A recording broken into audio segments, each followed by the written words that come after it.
ত্রিপুরার যুবকরা নিজেদের পায়ে দাঁড়াক, তা কোনো দিন কমিউনিস্টরা চাইতো না।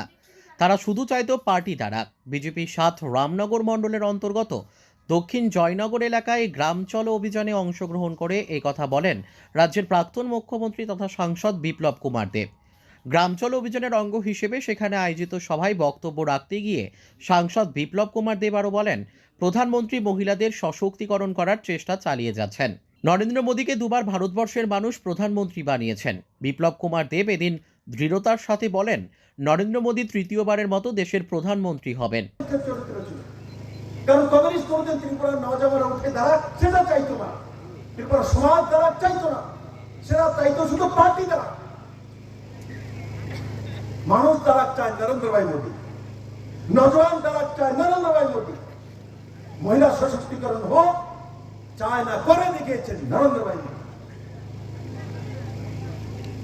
মোদী এমনিতেই মোদীকে ভারতবর্ষের লোক ভোট দিয়ে দেয় না। আমি শুধু ত্রিপুরা ঘুরি না, এখন তো আমি দুনিয়া ঘুরি।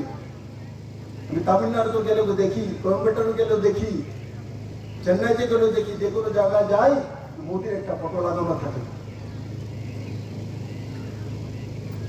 তামিলি ভাষায় কথা বলে গ্রামের, হিন্দি বোঝে না, ইংলিশও বোঝে না, কিন্তু যখন বলি আই এম মোদি ম্যান, তখন হ্যাঁ ঠিক আপনি ঠিক, সার্টিফিকেট লাগান।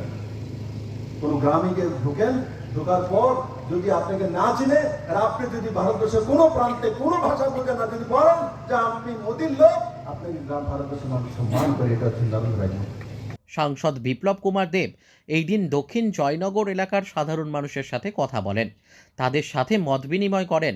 দক্ষিণ জয়নগর এলাকায় সভা শেষে সাংসদ বিপ্লব কুমার দেব চলে যান রাজনগর মসজিদে, সেখানে সংখ্যালঘুদের সাথে মত বিনিময় করেন। Bureau report, news daily Bharat.